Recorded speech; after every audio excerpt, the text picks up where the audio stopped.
हल्ली हल्ली दिव्या महिना खाण्यासाठी लई नखरे करायला लागला, तर तुम्ही पुढे बघाच ते. तर इथं सकाळी मी जेवण लवकर आवरून घेतलं होतं, कारण मला व्हिडिओ एक एडिट करायचा होता. आणि ते यांनी तूप घेऊन आले होते, सुट्टे तूप होते. आणि हेच तूप परवडतं खरं म्हटलं तर, घ्यायचं म्हटलं तर डब्यापेक्षा. आणि चांगलं सुद्धा आहे तूप, बरं असं नाही की म्हणजे पॅकिंगचं तूप चांगलं नाही हे असं खराब. तर दिव्यांसाठी भरपूर तूप लागतं हे, आणि हे सुद्धा तूप भरपूर खातात. यांना सुद्धा खूप आवडतं तूप खायला. तर इथं मी डबा सगळा गरम पाण्यानं धुवून घेतलाच, व्यवस्थित सुकवून घेतला त्याला. थोडंसं जरी पाणी त्याच्यामध्ये राहिलं की 100% तूप खराब होणार असते, तर त्यामुळे मी व्यवस्थित सुकवून घेतला डब्यानं, त्याच्यानंतर भरून ठेवलं ते तूप. दिव्यांश आज रुसून फुगून घरी आला होता, तर त्याचं कारण काय होतं, कारण की ना स्कूलमध्ये त्याला जे ग्रुप केला होता मुलांनी, तर त्या ग्रुपमधनं काढलं मुलांनी, म्हणजे थोडं काहीतरी झालं असेल, ते खटकलं असेल, तर त्यामुळे त्यांनी ते काढलं त्याला.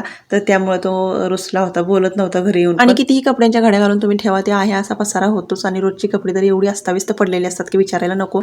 तर इथं किचनवर आमचा नाश्ता वगैरे झाला होता संध्याकाळी, ते एवढा सारा पसारा पडला होता. सगळं आवरून घेतलं, त्याच्यानंतर दिवाबत्ती केली आणि त्याच्यानंतर जेवण बनवायला घेतलं. जेवणामध्ये काही जास्त बनवलं नव्हतं, भाकरी बनवली होती आणि भाजी सकाळचीच होती. तर इथं जेवण वगैरे बनवून घेतलं. त्याच्यानंतर दिव्याला जेवायला देत होतं, तर दिव्याचं एवढं नखरं चाललं होतं ना खाण्यासाठी, त्याच्या कितीही पाठीमागे लागा, पण तो लई त्रास येतो खायला. म्हणून त्याला मी म्हटलं की थांब, या दीदीला चारते. तर तेव्हा कुठंतरी येऊन चेअरवर बसला आणि खायला लागला. आणि काही गोष्टी मला खरंच खटकतात, म्हणजे की त्या रूम मालक जे आमचे आहेत ना, तर ते खाली जे राहिला आहेत त्यांना सांगणार आहेत की म्हणजे रूम खाली करा. तर आता 1च वर्ष होईल त्यांना इथं आलेत त्याला, आणि लगेचच रूम खाली करायला सांगणार, का तर त्यांना कलर द्यायचा आहे. तर आधीच त्यांनी कलर वगैरे देऊन मग रूम द्यायला पाहिजे होती. सामान शिफ्टिंगचा खूप मोठा प्रॉब्लेम होतोय, समजून घेतलं पाहिजे. दिव्यांशला साबुदाण्याची खिचडी पाहिजे होती, त्यासाठी साबुदाणा भिजत ठेवला. तर बाय, भेटत नेक्स्ट व्लॉगमध्ये. चॅनल ते नवीन असेल तर सबस्क्राईब मात्र नक्की करा.